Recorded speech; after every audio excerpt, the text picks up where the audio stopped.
them.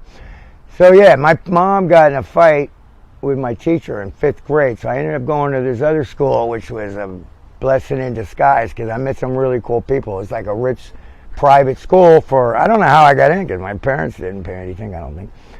Or sliding rules, so they paid the least.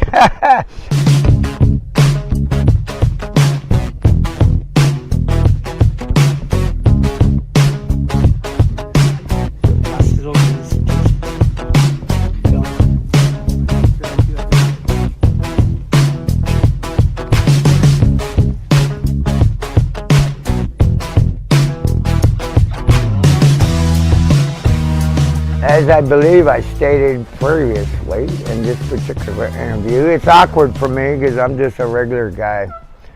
Regular, above average, eccentric guy. Like stone cold crazy, by the way. That is, functionally, we called it McGriffsville. We spray painted the street on Maggiore, which was our front door, in the Chinese village, which became historic while we lived there. My dad purchased it for 10 grand down in '66 from New York. That's a lot of money.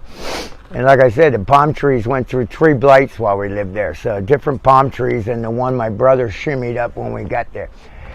I had my own room. It was painted orange, and the reason it was painted McGriffsville on both ends of Maggiore, when our address was, Castagna was the street that ran through there. Our address was Maggiore, and our front door was on Castagna. That's the conundrum. McGriffsville is 5. We have 5. My family is 4 boys, 1 girl, 5 kids, 2 parents, married all their lives until they died. My neighbors directly across the street, McTaggs, so both a Welsh and an Irish family, have 5 kids, but 4 girls, 1 boy. The boy's my age. McTaggs, Griffiths, McGriffsville. And they had, since they got all girls, and they were about the same age, I get the boy my age. You know, a lot of guys came around. We had a basketball court, so a lot of people came to that neighborhood, and they left in the 70s, made a lot of money in Naples on real estate, so one's married to the childhood sweetheart. That's kind of quaint. From there, Coral Gables Elementary, Sunset, rode a bike, you know, parents take their kids now, like in a armored vehicle, and watch them and phone to make sure they made it to class. Shit, I hitchhiked there elementary, I think.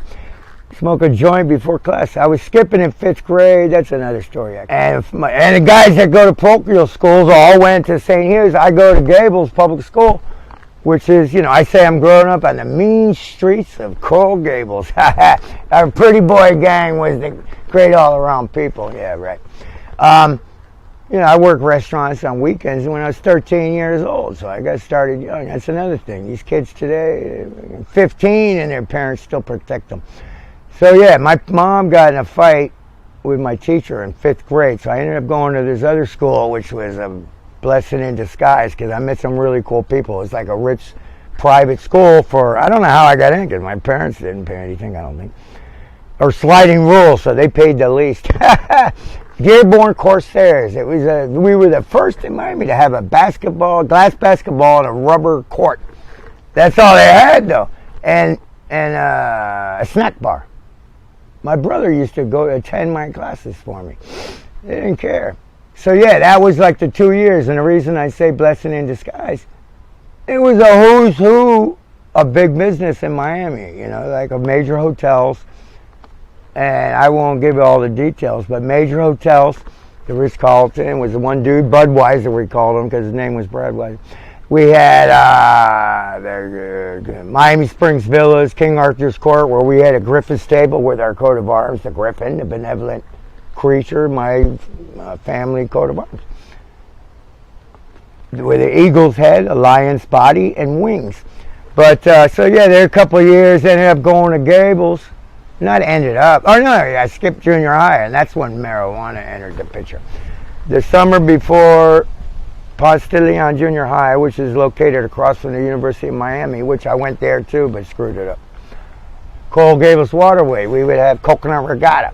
I stole my little 12-foot John boat. We'd load it up with coconuts, and the rich kids have hydroplanes and Boston whalers in the Coral Gables waterway. Look it up, it's gorgeous. I want to go in it again and offer tours, like do LSD and music, but no way, there's too many permits. You can't even paint your house without getting the Gestapo to approve it. And throw coconuts at each other. That's what we used. That was our coconut regatta. And back then they had a Tahiti beach, and they had people got killed water skiing. That was a shame. Well, as a dropout, pretty fucking classy. That's why I'm a superstar. I don't know what the hell. I think it's called the CE16 program. A friend of mine, Zook, told me about. He shot movies there, James Bond movies. Get it, James Bond, in the 50s. You go in the summer on like probation. If you get a C or above, you can apply for regular undergraduate status later on and get, and it's retroactive. Well, I did that, but I did basket weaving, pool maintenance, and how to make a fat-free muffin. How to read a film, art history. And they used mine. Here I am trying to be an artist, self-taught. Well, I took some art classes, but not formally trained, so to speak. Huh? I think they're the best kind. Really, think about it. But or look at it, right? They say abstract art is is a product of the untalented, sold by the unprincipled to the utterly fucking bewildered. So they used my homework as a critique for like a Mondrian or something of how not to write a critique. And I thought it sounded fine. But that was the worst one. It sounded great. I used a lot of adjectives, and fuck that guy. But the ironic thing is my nephew, just now, my brother told me, so power to our family. He's the family jewels, the only boy in the family to carry the grip name. At his school, he's in junior high. Knick-knack got pulled out for his homework was the example of how not to do it. The worst homework. And he's proud of it, and so was his dad. Like, my kid will beat up your honor roll student. Okay, how did you end up at UM? Oh, well, the CE16 program. So I did the undergraduate. Oh, the whole reason I went there was because my mother worked in the jazz department. But at that point in time, she had only worked there 5 years. So I got 10% off of books and 75% off of tuition.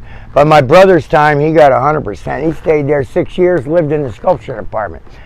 I'm like fucking around, trying to get laid, and they had a really good rathskeller there on the lake at the time, and the concerts were outrageous, man. Talking Heads in the pool area. Yeah, I did that for like, I don't know, a couple years, but never got any degree or anything. So I go to Miami-Dade, the Kendall campus, which is the largest community college in the country, I believe now. And I did the downtown one at some point. The only one I didn't do was the north and the north one. But anyway, I went to the south campus and got like 47 credits where you need 62 for an AA. I don't know why and then I had the bright idea to transfer the U of M grades, which were incompletes and some failures, so that gave me academic probation trying to get my AA degree. So that was a life stupid thing to do, a regret. And so at this point, what did I do? I stopped going to school. Yeah, that's when I went. That's when I went to sea, I believe. Like I said, the maritime family. So I went to I flew to Maryland and did the Union School and got on an LNG ship in Japan in the summer or the winter of '83. And the rest is history. Now, for the rest of the story, you remember Walter Cronkite?